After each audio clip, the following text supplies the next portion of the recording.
Dead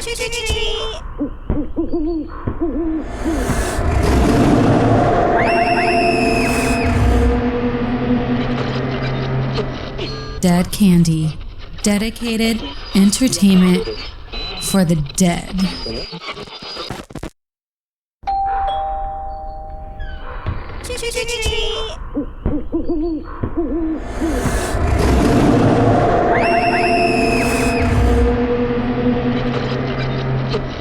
Dead Candy.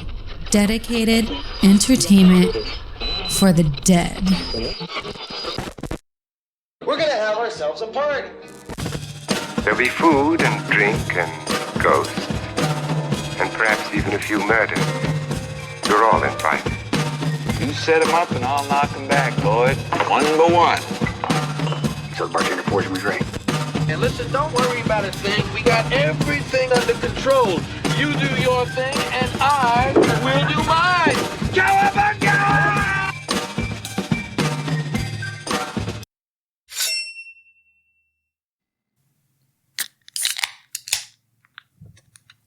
Oh, hello, everyone. Cheers Take a little to the camera. Cheers. Oh, that's good Well, stuff. hello, everyone. Welcome to Slasher's Paradise. It's been a little while, but we're here. That's Danny with me. I'm right. Lance, and we're here for another happy hour of horror. That's right. You heard, yeah. you heard the drinks crack. You did hear the drinks crack because it is happy. It is an hour. Hopefully, we keep it. We tend to go, but you know we have a really fun update we're going to talk about today, and we're excited to be back with you, slashers, once again. It is happy hour of horror. I'm happy when I have my buddy Lance sitting across from me and a drink, of course, in my hand. So yeah, I don't need much. If we weren't talking right now, the TV behind me would be on, probably playing a John Carpenter movie. Oops, is that foreboding or something? I don't know. Oh, foreshadowing. Watch out. Well. It's almost like I'm seeing, listen, it's not 90 degrees right now. It is August, but I'm seeing leaves fall and I'm pretending that there's a chill in the air. At least at night there is. I am officially declaring it fall. I'm just saying it right now. It's fall. So congratulations, everyone. We made it through a summer. We're into the fall spooky season officially. It's here. So congrats. Cheers to everybody a second time. Cheers to everybody for a second time because yes, we have we call the shots here, okay? It is the Slasher's Paradise, and while that does suggest a certain climate, given that paradise you want to be wearing a tiki shirt, Acapulco shirts, as Benicio del Toro says in Fear and Loathing in Las Vegas, and shorts, we are a horror film podcast, and we do tend to be with the moment and be with the time and be with the setting that definitely is applicable to these spooky vibes. And yes, while we do declare here at Slasher's Paradise, it's officially slashers. It is officially fall. It is still hot as balls outside. So let's just keep that wishful thinking going because I'm no geologist or a meteorologist is what I meant to say. I'm no meteorologist, but what I do know is this. We have paid the price. We have enjoyed a much cooler early summer months that we are now going to pay for it. We're going to pay the price and we're going to have a hot as balls October. And I hate it, but I'm no meteorologist. I just recognize patterns. Lance, I'm sorry, but maybe we'll just stay inside. I have the AC blowing in my face. I'll buy some leaves. I'll throw them up in the air like Halloween did and just, keep it fall inside. We'll do it inside. I started this episode with so much hope and you just completely destroyed it. No! Just railroad tracked over it just now. But no, Lance. That's okay. I heard you say something about apps, and I just started thinking about the fact that it is happy hour and it's time for apps and drinks. And I want another drink for our menu. Danny, do you have another drink for our happy hour listeners and watchers? You bet your sweet ass I do. drink for us here in the happy hour of horror. I'm going to call this drink. It's since we have declared it as fall, we're going to go ahead and go right into it and say this is going to be a fall-inspired cocktail. And we're calling this concoction the Fog. That's another. That's another ode or nod to the man John Carpenter. I wonder if that's going to mean anything. But before we get into that, the Fog is going to be served in a low ball glass over one large ice cube of ice. I like that style. One big fat fucking ice cube is what I do. So here's how you make it. You get 2 ounces of bourbon or rye whiskey. I'll stick with the bourbon. You throw that in with 1 ounce of spiced apple cider and then 0.25 ounces of maple syrup, 2 dashes of Angostura bitters, and then you can garnish that with a cinnamon stick. You stir over ice, strain into a low ball with the large ice cube, and then you can add, if you want to, but you should, dry ice or a smoke effect so they can give off foggy vibes, and you can enjoy the Fog. And that's your cocktail, folks. Sounds perfect. Sounds delicious. It sounds hopeful for us since we do want that fall season to come. Boy, there's a lot of foreboding, a lot of foreshadowing for John Carpenter. It's so interesting. And, as far as I'm concerned, it is the season for John Carpenter. It's funny, man. Like there's a reason that I said all that. It's like football's like right there. I think next week it starts. I'm like in the mood to just go back and watch the original Halloween franchise. Like my brain is like, oh, we're here. So, let's get down to it. Danny, what did you do this weekend? You did something really, really cool. What happened this weekend? I'm glad you asked, Lance, because I can also be there mentally right with you. I do know when football season comes around, and you mentioned this earlier earlier in the week to me that and because of what I was doing this weekend, I really couldn't talk a lot about it because it was so perfect. I'm like, this is going to be a conversation I have to get into with Lance when we're just like face to face. But you and I are very much college football fans. And given that I'm from Texas, that is not a surprise to me. Given that you're from California, that is a surprise to me. So, because one thing that I have known since I moved to Southern California is that, yes, you do have your Trojans and your Bruins. And I think they pretty much just kind of are like their thing, but there's not like the Dodgers are here for like this area. It's like a rampant fan base in Texas. Man, it is territorial. And something you said is that yes, here in America we're not like soccer hooligans like the way the European folks, they have their soccer clubs and they are like rampant fandom over that stuff. We have college football. That's our Euro sort of like a rampant fandom. And I was like, I freaking love that analogy. It's absolutely perfect. But yes, this is a horror film podcast, but I do want to also mention that there's something that just kind of like pairs with it. Being on campus sometimes, as soon as you're like walking to class and you're like, damn it, I really don't know if I'm going to do well in this class. And then you just hear the going band from Raiderland. That's right. Texas Tech, baby. You hear them rehearsing over there, and I was a drummer, I was a percussionist, and you just hear boom chicka chicka pop pop boom chicka chicka pop, and you're just like walking to class, and it's like a freaking Tuesday. You're like, the game is until Saturday, but you're just like, damn, I'm in it, and it's cold. Anyway, so I get it. It all ties together. I just have to ask, are you warming your tortillas at that point? So, folks, if you do not know, yes, right. At Texas Tech University, we have a tradition that when the first ball gets kicked off in the start of the game, tortillas go flying from the stands, and there are holes in the center of tortillas. Some will say this is just, and I'm giving you the real tea on the tortillas at Tech. Some will say that the hole in the tortilla is for aerodynamics so that it could fly further. And that is correct. But But the hole in the tortilla is also because you got to sneak it in somehow, and some people put it around their members. Here it is. So we would be throwing these tortillas. They would hit the sidelines, and the opposing team would be beating us or something, and these dudes would try to flex, grab said tortillas that have just been on the sideline for a while, that have been smuggled in by our junk, and they would put them in their mouth and be like, yeah, what's up? And we're like, you don't want to put that in your mouth. So we always found a way, even though we were getting our ass kicked, we always found a way to be like, we got you, idiot, stupid Sooner, Longhorn, piece of shit. I kind of grew up watching some Texas Tech, mostly during like the Leach years, but I never knew about the tortilla thing until recently. It became like super mainstream, and watching some of these guys take a bite into these tortillas, like, oh, how do you not know? Yeah, man. Don't do that. Yeah.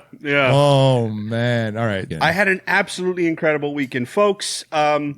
It should be of no surprise to you slashers for listening. And I'm going to actually, Lance, I'm going to make it a bigger point to call our listeners slashers. I just think that that's kind of fun. But, you know, I will use folks a lot. So, flashers,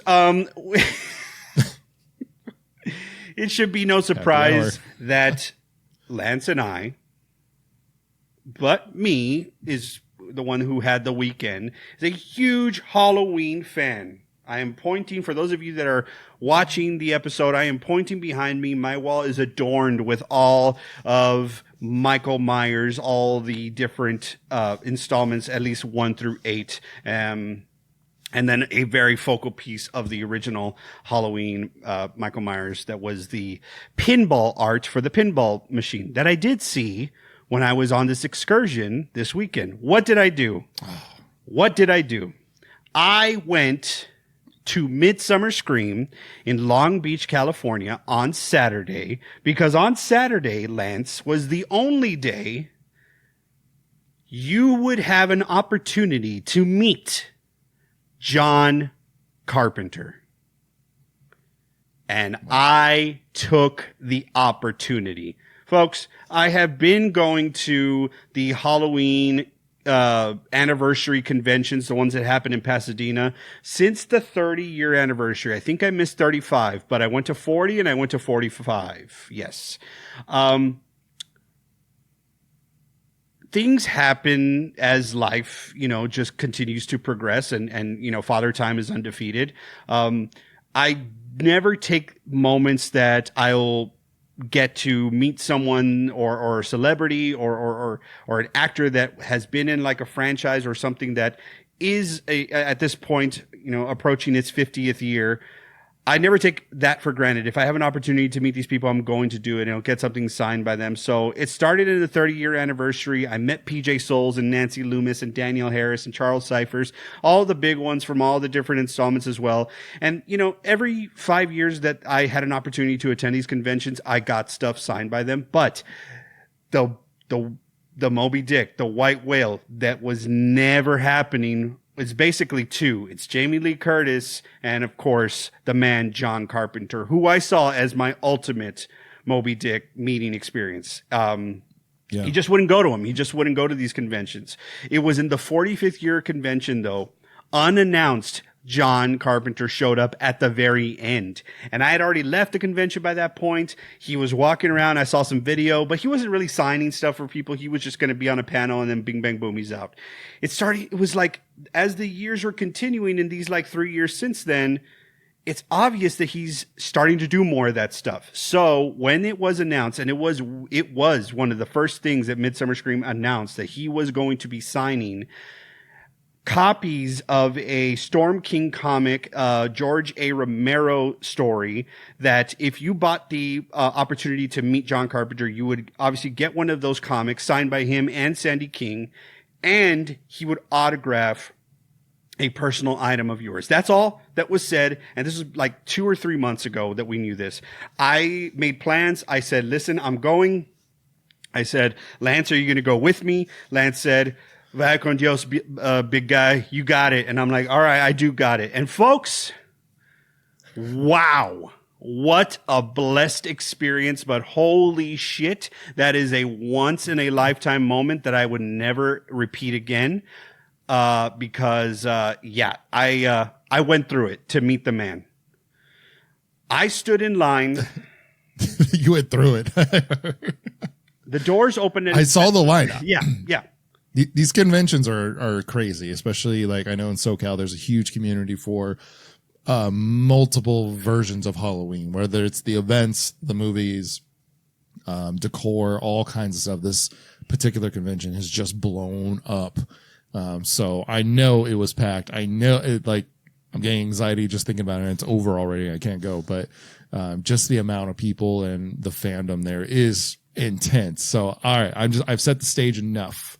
You can kind of continue with your version of this. I mean, it truly is a lot. I do remember going to Midsummer Scream and conventions of like 5-10 years ago, maybe even 15 years ago at this point, and they were not like this. Now, this is a massive space. This Long Beach Convention Center is a massive space, and they fill every fucking inch of it with vendors, with performances. Everybody from Universal Studios to Queen Mary's, everybody's got something. Everybody's doing something. Lots of celebrities are there. I kind of wanted to meet some other ones, like Linda Blair was going to be there. Of course, Nick Castle. I've met him a few times. I did want to meet Joe Bob Briggs and Darcy, the mail girl. I wanted to meet him, but here's what happened actually. So, I actually didn't know when I was going to leave, but I did end up leaving pretty early so that I can, because it was a bit of a drive to Long Beach. By the time I get there, it's like 10 o'clock. The doors are going to open at 11. And I'm going to tell you all that it is such a blessing that I took off when I did, because I lined up. And let me tell you all something. First of all, I need to set the stage with the attire, what I decided to wear to the convention, because I didn't have time. I wasn't going to cosplay. I think eventually I do want to cosplay at least one time, maybe with my daughter. It's kind of sick and twisted, morbid, maybe, but I'm kind of thinking I could be like Judd from Pet Sematary and she could be Gage.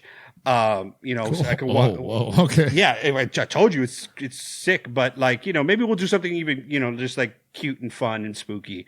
But I think it would be hilarious if we slick her hair and she's walking around. And she's like, "Now I want to play with you." It'd be scary. Anyway, point being, I went cowboy, kicker, cosmic cowboy, as you see the hat. I went cowboy cool, which is my style, which means I was in jeans, a flannel over spooky, so spooky cowboy, a flannel over a shirt from my favorite vendor for t-shirts, Local Boogeyman, and I'm wearing the original Halloween pumpkin print on a black shirt. It's really cool. It's very subdued, which is what I like. And then a nice little cowboy shirt over it, just open, and then real cowboy boots. Oh, my God. Yeah. And you know what? Friend, what were we thinking? It's exactly what was I thinking. Right before I left, my wife was like, "Are you sure you want to wear that?" I said, "Listen, I'm not going to wear comfort. Like, I have these Skechers that are like my comfort shoes. If I'm going to be like presenting all day at work or something, I'll wear those." Yeah. And I was like, but that's not hip. That's not gangster. I have an image. And I was going with a handful of Slashers Paradise merch to hopefully work the crowd and do an organic sort of pitch. I was going with some stuff. So I had to do. And obviously, if I was going to run into Joe Bob and stuff and I was wearing the cowboy stuff, it was like, look, we could bond here. We're it's fun. But here's what ended up happening. I've stood in lines, Lance. You've stood in lines. We stood in lines for amusement park rides. We've stood in lines for different convention things. I think I may have stood in a line. The longest ever was probably for a Mario Kart thing. But honestly, for a person, Daniel Harris, 10 years ago, I may have waited 45 minutes. I was in this line to meet John Carpenter for 4 hours. I'm going to say that again, just in case people didn't hear me.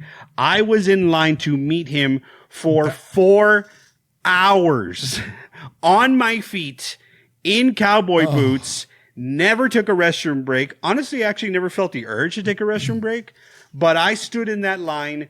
And let me tell you something. I was there pretty much when the doors opened. I wasn't first in line, but I was in the first hall.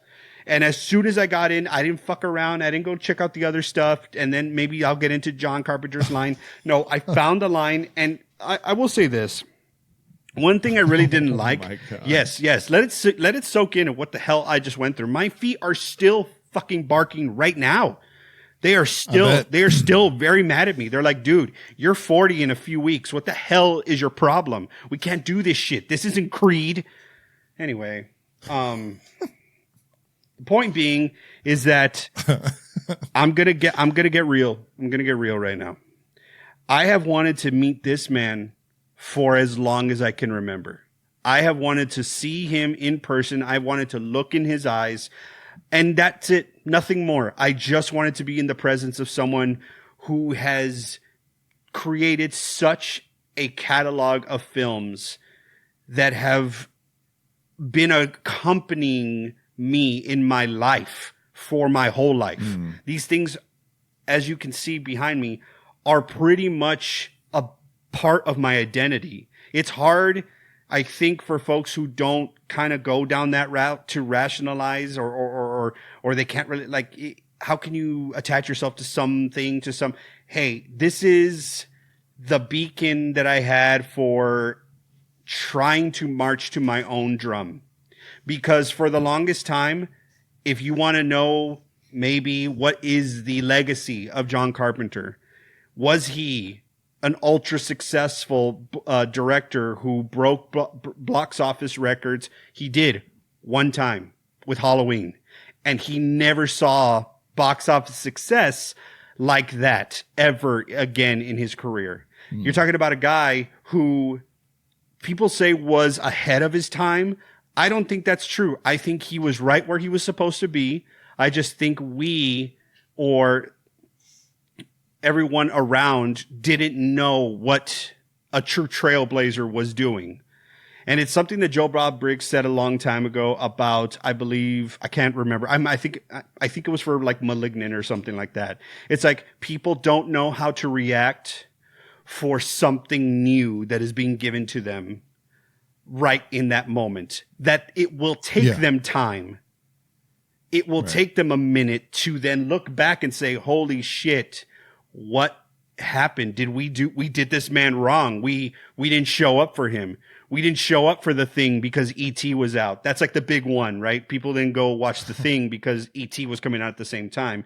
And it's like, yeah, shit like that is like, when you hear that he's old and crotchety and kind of rude and kind of rough around the edges, I think that's just him normally. But I'm over here like, you deserve to be pissed off, because all of us who are like now showing up and talking to you and being like, you're the best, you're the everything, you're my favorite. He's like, where the fuck were you when the shit was out in the theaters? You know what I'm saying? Like, and I get hindsight is 2020, and no, he's not saying that. I'm saying that. I'm saying that because like, Big Trouble in Little China, The Fog, Escape from New York, Christine, They Live. These are all his mostly original ideas. Like, obviously The Thing was a remake and stuff, and Christine is like based off of Stephen King, but it's like John Carpenter is a vibe. He is a mood. He is his own genre. And all that to say, was so in awe, so impressed with him for so long. I was going to put myself through pretty much a lot just so I can meet him. And so that's where we're at right now in the story. 4 hours. Danny, you can't get me to wait in line for anybody for 4 hours. I give you all the praise in the world for sticking that out. Like, even my biggest hero in the world, I don't think 4 hours I could do. So, good on you, man. Like, I'm so happy. Like, I've heard stories about people that have met him before, just like kind of on the streets or like delivering something to him, which is hilarious. But, I mean, 4 hours is a lot to meet the man, but it's so funny. You literally just told that story and the legacy. And I'm looking at your background. Like, there is the legacy right there. I mean, you're living in it right now, you know, and I'm really curious. So, I know you went up to him. I know you got some stuff signed. I'm just really curious. Does anyone go up with The Fog? Does anyone go up with The Thing? Or is it everyone there, like, sign my Halloween shit, please? You know what I mean? Like, is that where everyone kind of goes? What did you get signed? What was the interaction that you actually had with the man once you got through this crazy 4-hour line. I gotta also say that I'm starting to do the math. It was closer to 5 hours. I'm not even joking. I'm just doing the math right now. I got into the line really at 11:10, and it was approaching 4 o'clock. It was 3:30 and some change by the time I was like walking up to him. And they were talking about, because he was there till 4, and we were worried that we were not going to be able to see him. But he made the call. He's like, if cut the line, but if they're in line, I got him. That's nice. And he was only there for Saturday out of a 3-day event. These things are to be expected. I didn't think it was going to be like this, but then I started seeing some other like videos of folks sharing, and like David Thornton, I believe, is the actor who plays Art the Clown. He was doing a photo op in full art regalia. I saw a video of him stopping by the booth and talking to John. So like, I'm sure a lot of that bullshit was happening, where like celebs were like jumping in. As a matter of fact, like when I got to the point where I could see him, and we were pretty much in this kind of like centipede situation for like a couple of turns, people were like going into his look, and they had like a very like legit setup for Storm King Comics. Like they had his chair, Sandy King's chair, and then they had like chairs that they can leave and take breaks in, like these big like lounge chairs. Like they had it all set up. They also had it set up where they put these like massive banners around on the sides, so that folks who were, you could snag a photo and stuff, but like folks who were like, trying to like overly like take advantage and not wait in the line. I will tell you this, that when we got to, so God bless the workers there, the volunteers at Midsummer Scream. They are freaking rock stars, especially the ones who work the line, because they were like getting us from here to there, maintaining the integrity of the line. I will also say that it was a bit of a shit show. I felt terrible for the vendors that we were. So basically they have alleys, right? These like different alleys and vendors on both sides. We were splitting one alley. We were just in the middle trying to keep a single file line. So you had vendors on your left and your right. It's not great, right? I could feel like they were just kind of like, we're looking at you for a fucking hour, and you're the same person. Not to say that there weren't like people all around us, but just like everything it is like, if I hadn't built this up for so long in my head, from when I was a kid to today, dude, like honestly, like every time I would feel like my feet were gonna like give out or like fall asleep or they were like really hurting, I just like remembered like a younger version of me who wanted to meet John Carpenter, and like that just kind of got me to the next hour. So, when it got time to it, the point I was going to try to make is that right before you get to the centipede is like a huge gap where they're really like pulsing. They're like, all right, one more person in there. So it's not like blocking like the flow of like the convention. There's some dude, he just dyed his hair black that day. He's just like an old rocker. He just is like trying to, he's got the little, he's like with a crisp $50 bill. Actually, I think it was like a $5 bill, honestly, but he was just trying to like finagle his way. I'm like, dude, you're doing it all wrong. Cause if I was in your position, like there was a point where nobody of the convention could see what was going on right before you could get into a line. I'm like, if you were real, you would come around over here and be like, I will give those of you that can hear me, I will give $1,000 for you all to, split amongst each other to let me cut in. Like, it was like that. Like, if you want to do it right. And people, that might have happened. But anyway, once I got there, so here's how the photo op works or the meeting. You pay a fee to meet him. But the fee is really good because it includes, even if you didn't bring a personal item, it includes a comic that they are releasing, they being Storm King Comics right now. They are releasing a comic called The Amusement Park, which is a George A. Romero story. So John Carpenter presents George A. Romero's Amusement Park. This is actually a movie that is on Shudder right now, because if you open to the back, you can see The Amusement Park available on Shudder, streaming now. I don't know much about this story, but I do know that this is included in the fee. So you can see up here on, and I'm sure it's a story having to do with something going down in an amusement park. I can't help but see a little similarity to Michael in this mask here. A little. Yeah. But you have Sandy King signing here, and then there's the man's signature right there, John Carpenter's. So you get that with like, no fuss, no muss, right? If you just pay the fee. And I respect that at this point when I was meeting him, he had already also been doing it for 4+ hours, almost 5. And he is keeping it as fresh as possible, but nobody can be mad that he didn't stand there and talk to you about like your dreams and how, you love everything that he's ever done. Like nobody is expecting that. Like it should not happen. And it didn't happen. They were very good about keeping it moving, but they were also very good about like, not making you feel like a dickhead or anything like that. It wasn't like rushed. Right. So by the time I get up there, I had already rehearsed a bunch of things about what I was going to say. I I first of all, I had this whole monologue that I had that I was going to talk to him about a talking head he did so long ago on a documentary called Nightmares in Red, White, and Blue. I don't know if you've ever seen it. Oh, it's a great one. It's great. Yeah. But George Romero still is, when he was still alive, he's on it. Everyone's on it. Everyone is on it, including John Carpenter. And he's telling the story about the two types of horror, evil stories you can tell. He's like, it's the campfire with the old man, and he's talking. And I've said this before. I've said it on an episode. But he says it, and it's stuck with me. It's almost like the tail end of the whole documentary. The man's sitting there at the campfire. He's talking to everybody, and he says, the evil is out there beyond the trees in the dark. It's the other. It's the unknown. It's the foreign, right? That's the one story you can tell. It's the monster that you cannot see. And then the other story you can tell is, no, the evil's here. It's in amongst us. It's you. It's me. It's us. It's mankind. It's human nature. And I've always loved that shit. Like I love the idea of it being as simple as that. And it's just like, kind of, what do you subscribe to? What is the scary thing that you're going to find scary to you, right? Because some people are like, no, it's the fact that someone can be a vicious murderer. And some folks are like, no, it's the possession of like a ghost figure. And it's like that falls into those two categories. So I had rehearsed it. I was going to say, oh, it's so inspirational and all this stuff. And it's like what I teach my students sometimes, blah, blah, blah. None of that made the cut. What made the cut was this and only this.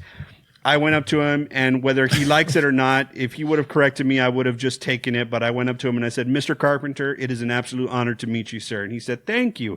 I said, your movies have shaped my entire life. He goes, that's very kind. Thank you so much for saying that. He signed the comic, and then I put on the desk for him to sign my personal item, which I had gone back and forth a long time, and I'm glad I ended up taking my own little satchel to hold.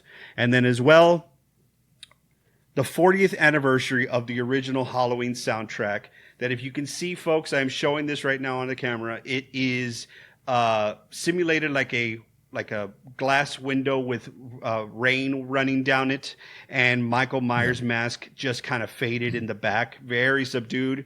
And he took a silver pen marker and autographed it for me. It is going to be my absolute prized possession for a long, long time. I am going to probably try to I'm going to take the record out and pretty much frame both of them or seal them both, and that's going to be it for that.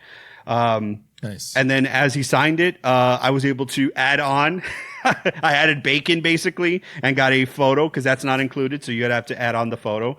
And we took an awesome photo. And folks, if Lance is going to be so kind as to put the photo on right now, you will see that I am smiling the biggest smile I have ever smiled. And also I am so jacked up in the moment. My head is going like back for some reason. It's a good thing I've been kind of like being a little like health conscious lately and trying to like eat less and stuff, because I would have been so mortified if I was in my heaviest state and I saw that photo. I would have looked like, here is Attila the Hun and John Carpenter.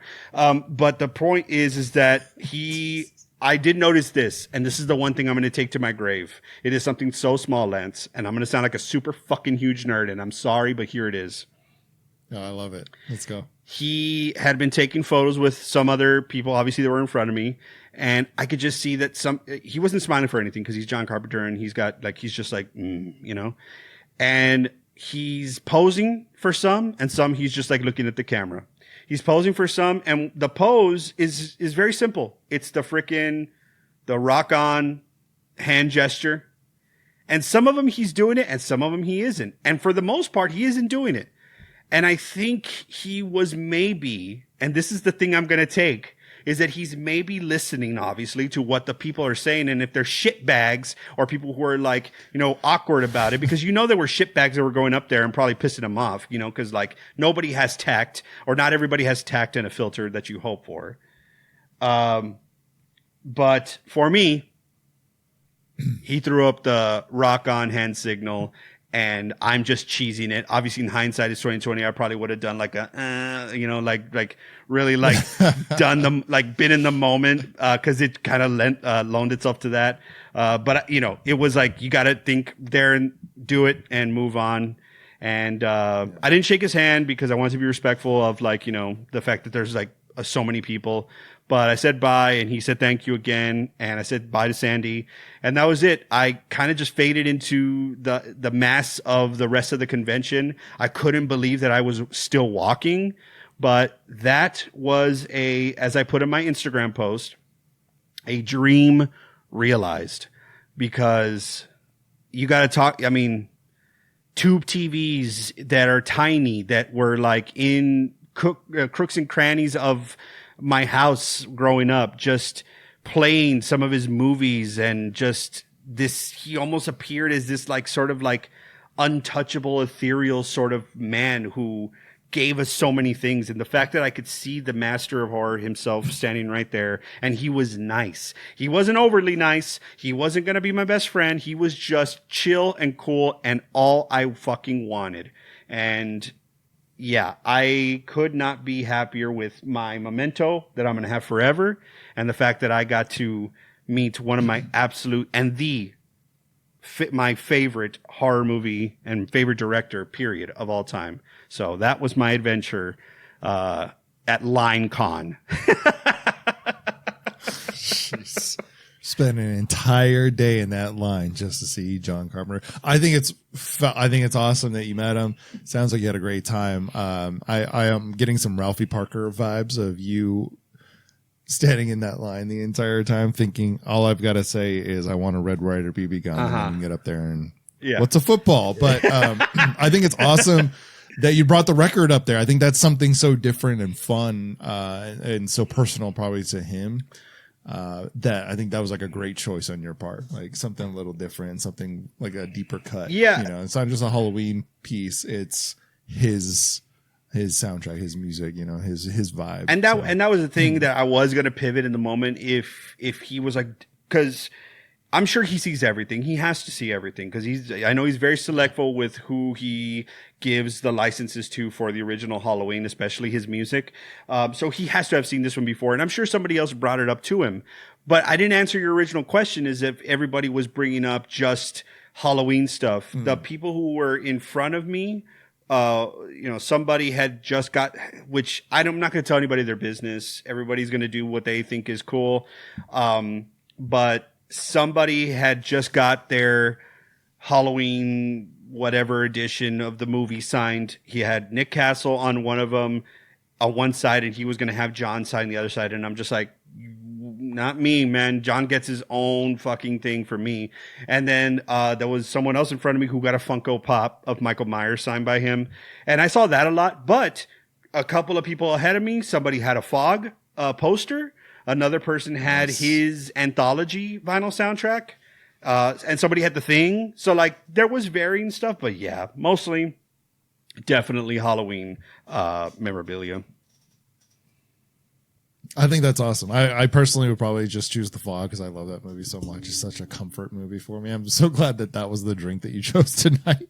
You bet, man. Yeah. But again, kudos to you for bringing that record. I think that's like a cool deep cut. I mean, I don't by any means call myself an artist, but like if somebody brought a piece of art that I did back, almost now 9-10 years ago, I was like, hey, could you sign this? Because I really like vibed with this piece that you did. Like that would be so freaking cool and such like a deep cut to an artist. So I think that's a really, really, really cool thing to have brought and to have now for you. Especially that piece. That's a really cool art piece. Yeah, too, absolutely. on that record. It absolutely is. And like, most of the time, especially with like movies, right? Like with Halloween, it's like, yes, it's John Carpenter's Halloween. And like, if it wasn't for him, but it also, you know, a lot of people who know that there was a partnership between him and Deborah Hill for, Halloween, right? The soundtrack is uniquely 100% John. He composed it. Yeah. He performed it. It's all him. And like, that is something that I'm like, yeah, if I'm cool and I understand, you know, the multiple layers that is, this artist, this man, it's like, yeah, somebody could bring up anything. Like they could bring up like a Halloween 2018 poster and he'll sign it because it's Michael Myers and it's the legacy. But truly, 100%, the soundtrack is probably, if I had to say what is between the two, his filmmaking or his music, what between the two is going to be the thing that I remember the most or was actually always around. Follow me on Instagram, folks, and look at my Spotify Wrapped every fucking year. I listen to his music. I think that's awesome. It makes you a true fan through and through of all of his art, which is pretty rad. I thought it was really rad that he came back for the 2018 film and started doing a bunch of music for that. It was really, really cool. I think it's awesome, man. I think it's awesome that you met him. It really sets the tone for the season. Like you met freaking John Carpenter in 2025, right before Halloween. I think that's awesome. Like nothing else can really live up to that, you know? So, congrats. I'm happy for you. Appreciate and kudos for getting through that line. Boy, and having the memory of meeting the man. That's really awesome.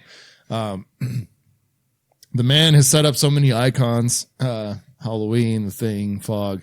One of our favorite icons from the 80s came back also this week, Danny, for some sweet revenge. Have you seen it yet? I have not, Lance.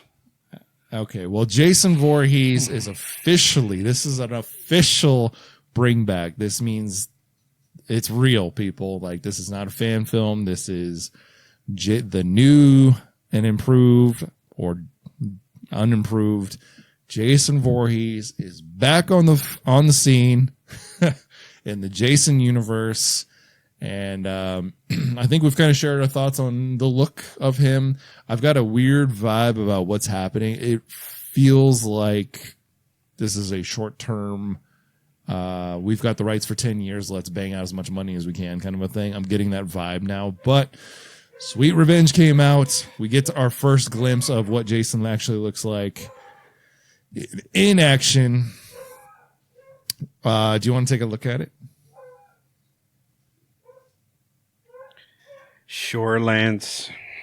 Oh no, Danny! There's no excitement. What's happening? There's a lot happening. It's Jason freaking Voorhees. No, there's What's a lot. going on? There's a lot happening, man. I can't stand it. I'm sorry. I just can't stand that the adults can't be adults. I'm sorry. There's so much money to go around, and I know that I'm not in the court proceedings, and I know that I don't know the intricacies of what the hell is going on between the two fighting and bidding camps. But I will say there's enough money to go around. Stop with this bullshit. You're only hurting yourselves and you're only hurting your legacy.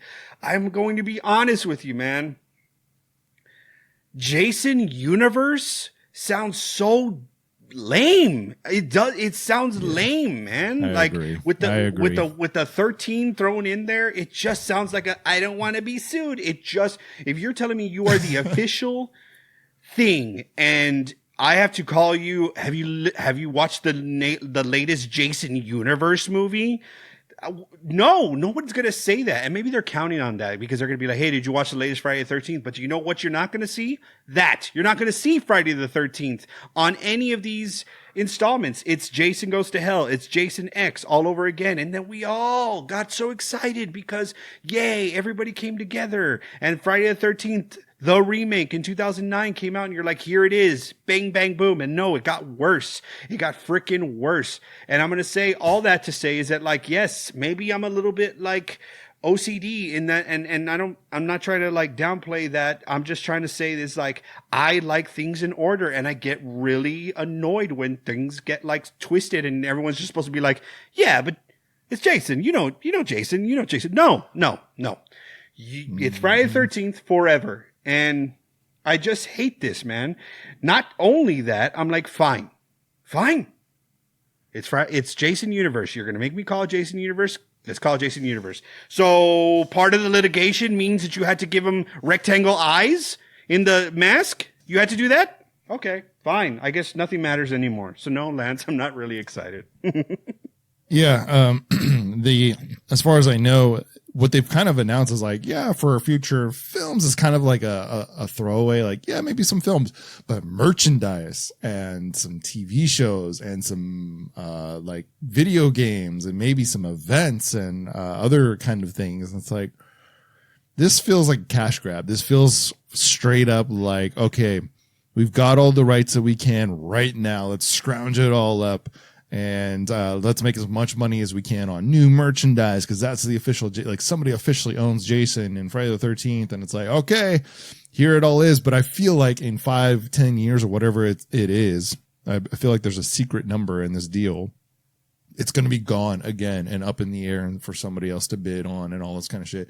That's the way it feels right now. It feels like there's this weird rush that we've seen before. We've seen it with Texas Chainsaw Massacre. We've seen it with Friday the 13th. Like, oh crap, we've got the rights. We better put out a film so we can get some of our money back off the deal that we made. That was a part of the other movies that we got as a part of this deal. So it's the vibe that I get from the entire thing. However, it's still Jason freaking Voorhees. It's still Friday the 13th, the vibe. How do you bring that back? It's an icon, right? You know me. We've talked about this. I kind of feel like I'm done. I'm like, let's let the boys live in the past. Let's let the icons just have their time. And, sometimes I'll get excited about something new, like the Carrie series. I'm kind of excited about that. But as far as the icons go, like the slasher era, I'm like, I think I'm done, man. I think Halloween really turned me off, to them coming back. There's nothing really refreshing or new to it. I will still say, I think there's something more to be done for Freddy, but, other than that, but with what we've seen so far, I'm like, I'm good. I don't need to see any more of it. So I have already seen Sweet Revenge. It's kind of blowing up the internet. It feels like a really interesting point in horror movies right now in this part of the year. I know that there's a lot of like Scream Fest or Fright Fest, movie, competitions and all these kind of things going on right now. So I know that I'm hearing about stuff that I'm going to eventually see, but I'm not able to see it right now. But I'm not seeing like the big production stuff quite yet. I know Weapons just came out. So it's like this weird little kind of time where you're just kind of floating in the lake and just like kind of waiting for something to hit. So this coming out was like an exciting point of like, okay, like fall's coming. It's almost Halloween time. I'm ready to see some good horror slashers stuff. So I immediately turned it on. I know you haven't seen it. I know you've been kind of waiting. We kind of put it off for this night, for this conversation, so we can kind of see your reaction to it. Have you heard anything? Have you seen anything or any part of it? Do you know anything? I mean, I've seen a screen grab of him. He's got more hair than ever, so good for him. I'll also say that I'll tell you another reason as to why this kind of is cheapened. Because you have the opportunity, and this is the thing that you thought you were gonna, you wanted the rights, you wanted the opportunity to tell a new Jason story, right? And it's like they wanted to get our money so bad that they were like, I don't give a shit, just make a short film and put it out. Okay. Yeah. Fuck you.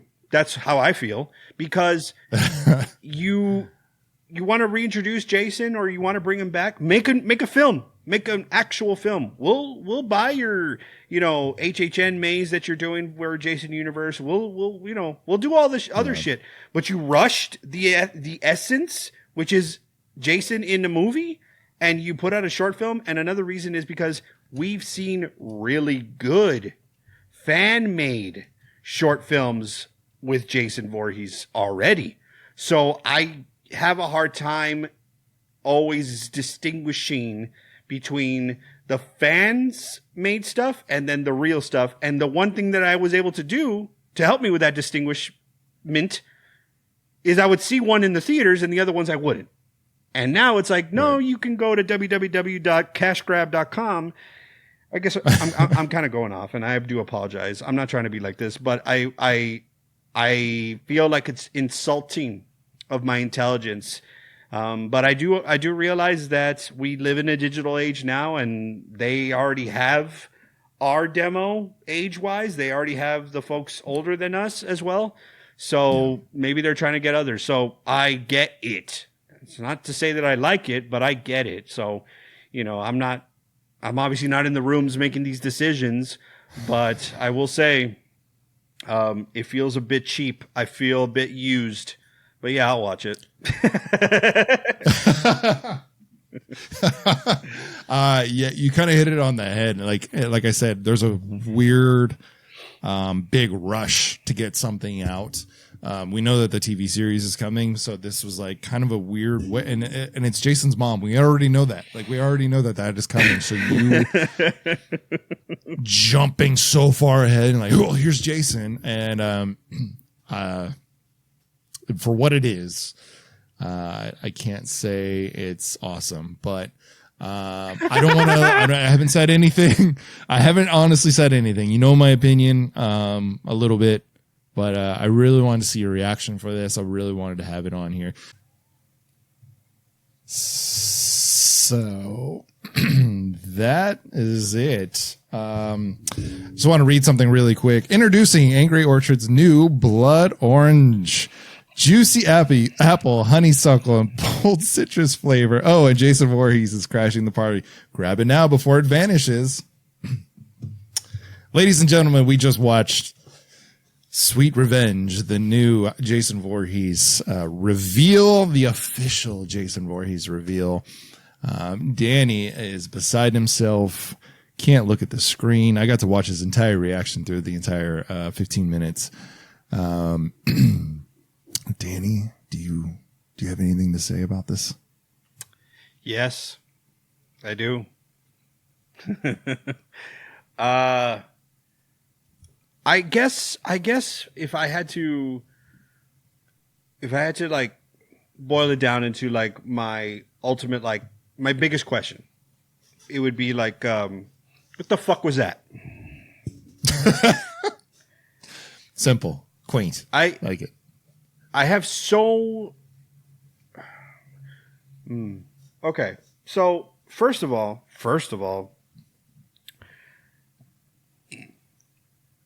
we have seen product placement in Friday the 13th movies before, but not to launch a product. This was a red band trailer for Angry Orchard. Okay? Yeah. 1. 2...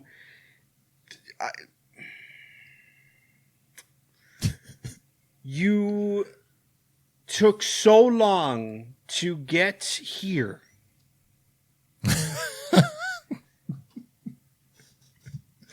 Just because you were in litigation does not mean you could not have been writing great scripts. Or maybe it does, actually. Maybe it does. But at least forming ideas, I don't understand what this was. If this was a introduction relaunch, it sounds like, hey, we got the rights. They went final at midnight yesterday. Somebody get a camera and get some kids and put together a half-assed story. And by the way, here's the new look at Jason. He's got square eyes, full hearts, can't lose.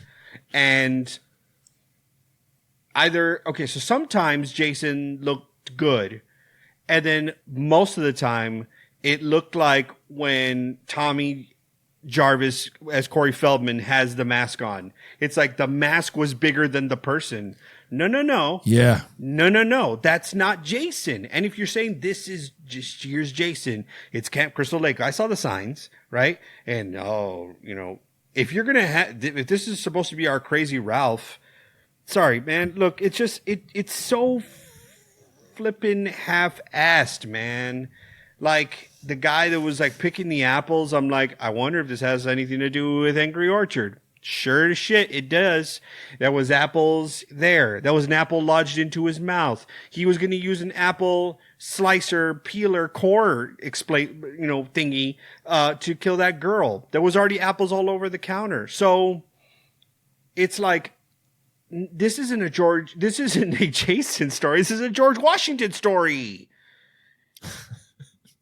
I don't get what the other thing. I don't get the girl being pulled in.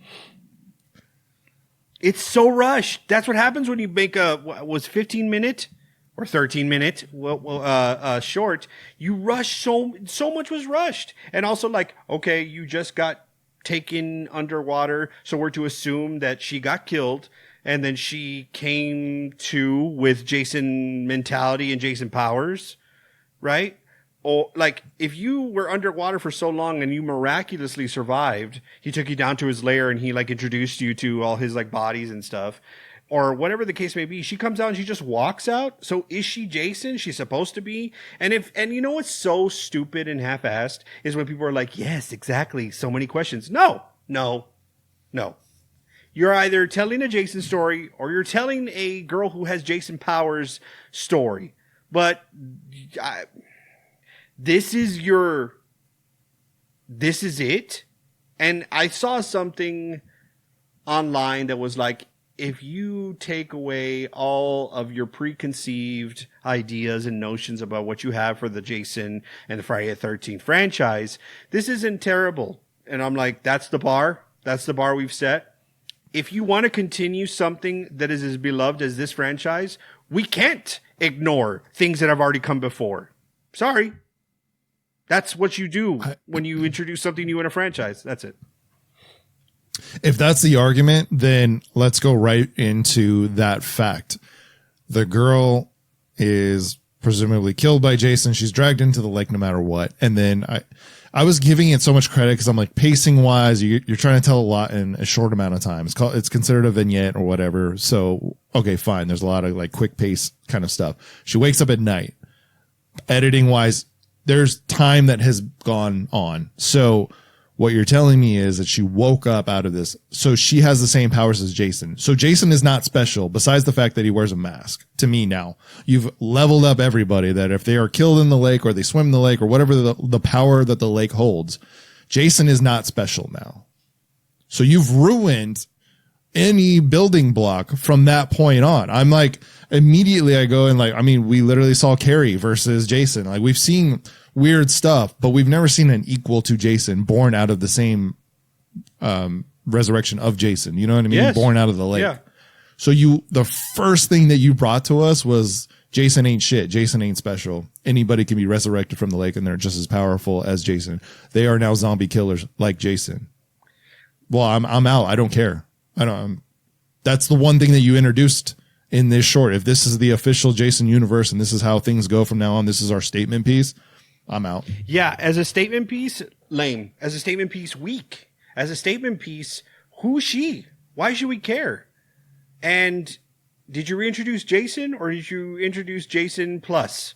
Right. And if the plus though, to be fair, if the plus is now the lake, and that the lake has these mythical powers and this lake itself is an entity, maybe there's something there. Maybe. But it's you're just going to create all these other mini Jasons that he has to contend with because he's not seeing it as an equal. He's not saying, we bathed in the lake, in the waters of Lake Minnetonka. Yeah. You know, he's not saying these things, right?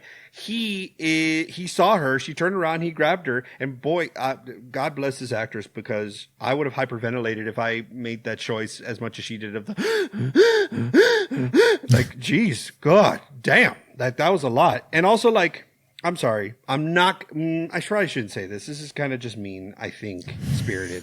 But I felt like the girls they matched.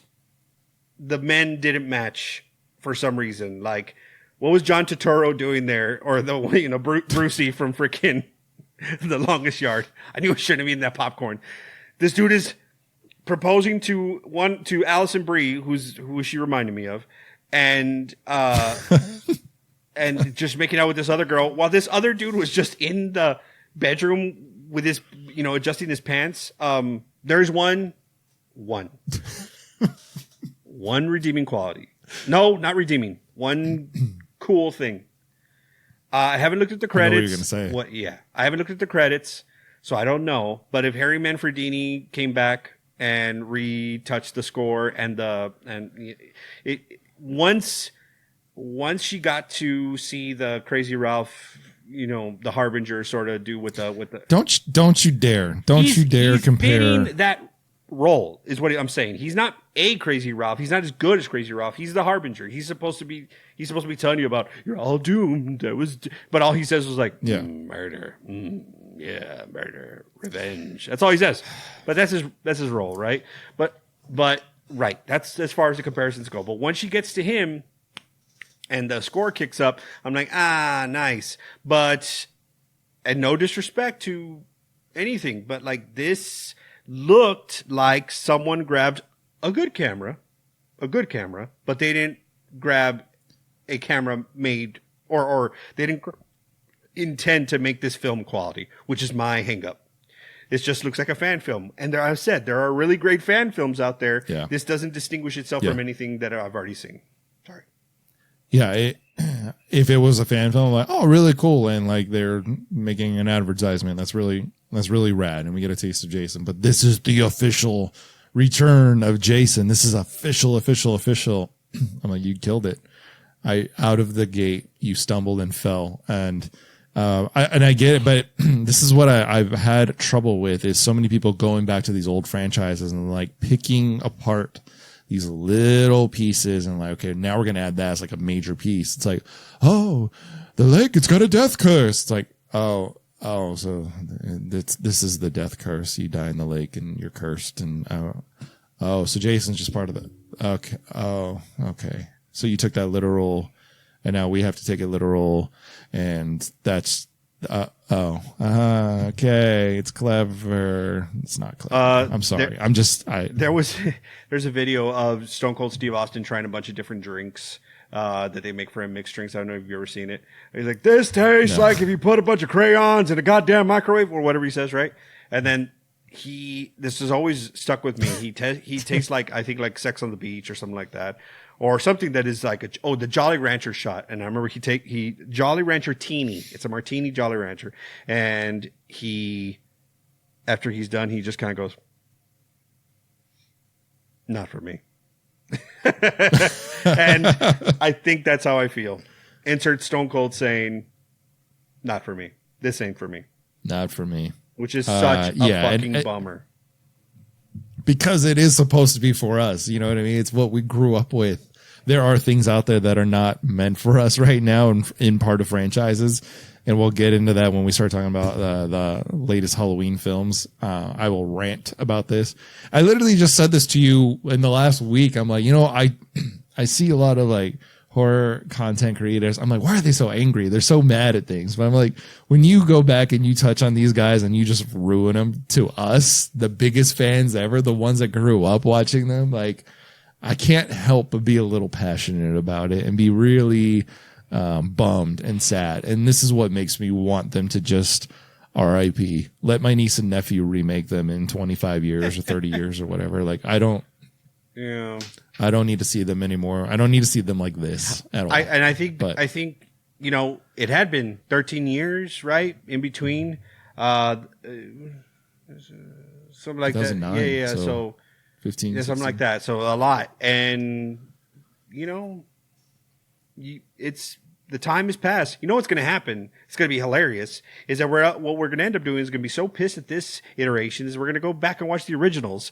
And the originals are going to pay the original writer residuals, hopefully, because we're going to be streaming them and it's going to be an uptick in those sales. It's going to be, that's what you get for being stupid. Anyway. I really hope so. I mean, I honestly, I kind of said this recently. I'm like, the new Halloween movies kind of made me like not love the franchise, but now all I do is crave the old franchise. I'm like, fuck it, make the sequel to Resurrection. Do it. I dare you to. I will watch that. I'll go to the theater for that one. You know, like I want to go back and watch the old stuff, and I want to live in that era. I don't need. I guess I just don't need the new stuff because I don't. It's not for me. I guess I thought it was. I was ready to buy. I had my money ready, but yeah, I couldn't get into this. So, I don't know, man. Not for me. But yeah, I mean, here we are. I'll probably buy the 6-pack just so I can have it. Hey, Angry Orchard with Jason Voorhees and his squared eyes concept. Oh no. Yeah. Danny, any plans coming up? It's the end of August, heading into the September spooky season. Anything coming up for you? As far as spooky stuff, I've only bought one ticket, and it's for me and my family, and we are going to continue our tradition of going to Knights of the Jack. Today was the last day that they had the promo of 25% off for the tickets, and nice. Lord help us, we are aiming for a mid-October venture out there. Hopefully it's at least not hot. That's all I care about. Not hot night. If it's hot during the day, but the night is like, fine, then it's okay. But I'll settle for chilly. Last time my daughter went, she was like just in the stroller looking. I'm sure she'll be wanting to walk this time, so that's going to be a lot of fun. So we're looking forward to that. Besides that, not much else in a couple of weeks. Your boy's turning, I've already said it a few times, your boy's turning 40. I'm very excited to be sharing this anniversary with a lot of my favorite movies like Back to the Future and Silver Bullet, just to name a few. But I want to start decorating outside of Phelps' garage, even though I've already kind of put a lot of the decorations in here. I was hoping, however, Lance, to procure some more decorations when I went to that convention. Sad to say that after almost 5 hours in a line wearing boots, I looked like a fiend going and getting a pretzel because I was, famished. And I was just like shoving that thing in my mouth, and then I was able to just buy a few things.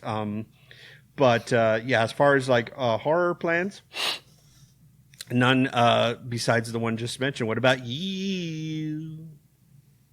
I think I'm going to activate the old Shudder account and see what's out there. I feel like a lot of stuff's getting released on there right now. A lot of cool looking new stuff.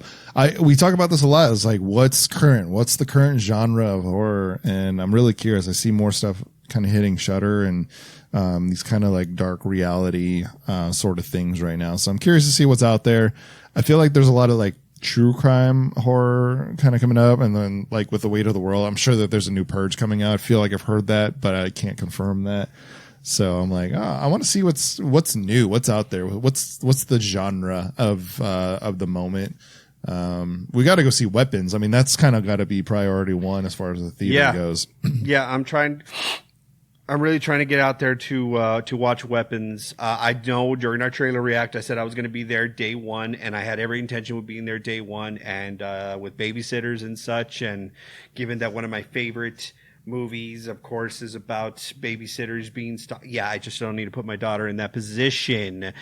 So we're waiting for the right time to make it out to the movies, but we will. And Weapons is definitely first on the docket. Hopefully we can watch it in theaters before it makes its way to streaming, but it feels like it's one of those that like, oh, well, if it's $20 or whatever, I'll add it to the collection. No big deal.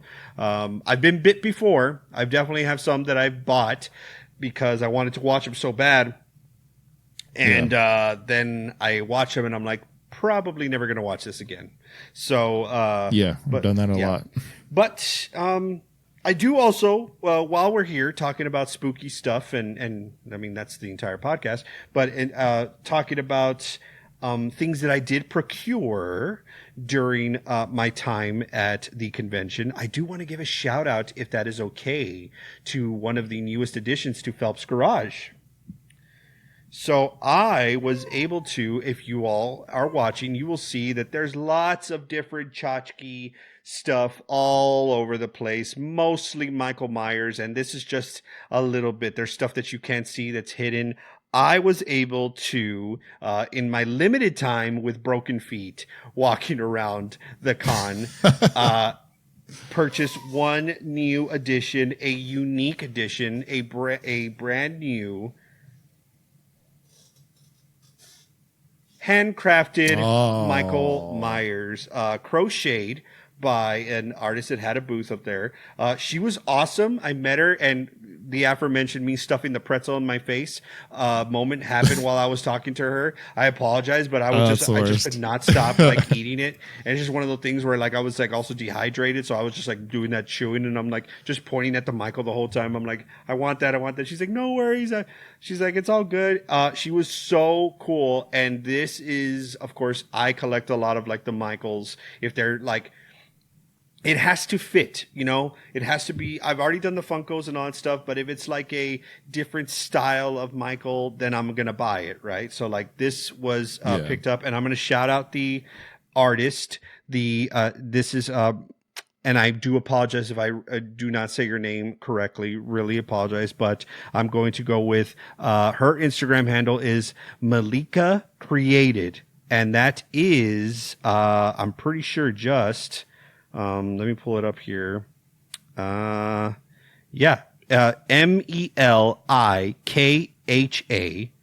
Created. MEL.IKHA. That's her Instagram handle. Shout her out. She's awesome. I told her I was going to give her a shout out. She said it would be cool. So, handcrafted puppets. I know she makes her way to a lot of the different cons, with these, and they are 100% handcrafted by her. And, here's the new Michael, and shout out to Malika. Thank you for being cool and, not thinking I was super weird stuffing that pretzel in my face. That's awesome. Hey, who knew Michael could be so damn cute? I know. Look at him. Man, you've got quite a collection going on. We got to go through all of them soon. Yeah, I do. See what you got. Don't forget, we've got a bunch of episodes coming up. We've been recording, and they'll be coming out shortly. Head over to the Dead Candy YouTube, and we'll start maybe some marathons pretty soon. You can see some of our favorites over there. Danny said thedeadcandy.com, but don't forget the slashersparadise.com. That's where you're going to get a whole lot of information. It is live. You can see us there. Meet us, see us. If you've never seen us, if you're only listening to us, you can go to that website, see our shining faces there, get a little bio action, see some of our favorite episodes. But again, like I said, we got marathons coming up soon. We've got new episodes coming out soon. Go to our Instagram. Go to our Facebook, whatever you're on. We're pretty much there. Maybe you should get on TikTok, Danny. I don't know about any of that, but, and chat with us, say hello, tell us what you're watching. I want to see some new stuff. Honestly, we talk about a lot of old stuff. We've got a lot of fans. I love the old stuff. I want the new fans. I want the younger fans. I want to know what you guys are watching and what I need to be watching, because I am down. I'm down for new stuff. So, please go on Instagram and write us. Check out our stories. We'll start posting more stories there and all that good stuff. So, it was a good happy hour. I really enjoyed it. We got a drink on this happy hour. We watched a movie together, Danny. We sure which did. Is fun. Yeah, we watched a 15-minute shit show of the new Jason Voorhees. Yeah, but and you met John Carpenter. That's it. That's huge. That's awesome. That's the goalpost right there. That's the highlight of the year. That's how this whole podcast started. Remember talking about John Carpenter's very first. It's so awesome. Yeah. Dream realized. I am so happy, and I'm a happy horror fan. Having met the man. So good stuff all around. That's awesome. All right. Well, cheers, everyone. Happy hour is coming to a close, but you can keep drinking and go watch some more Slashers Paradise if you'd like. Until next time, remember to lock your doors, bolt your windows, and get a drink. And you set them up, and I'll knock them down, Lloyd, one by one. And join us next time in our Slashers Paradise. He always calls me that. Hey, did you see anything you like? Thanks for watching Slasher's Paradise tonight. Please hit the like and subscribe button and turn on all of your notifications so you know the next time we post a video or go live. And if you'd like an audio-only version of the show, search for us on wherever you get your podcasts, whether it's Apple, Spotify, Stitcher, you name it. We're on all the platforms. We just ask that you leave a rate and review of 5 stars. And if you don't know what to write in the review section, put a recommendation of a horror movie you would love for Lance and I to talk about.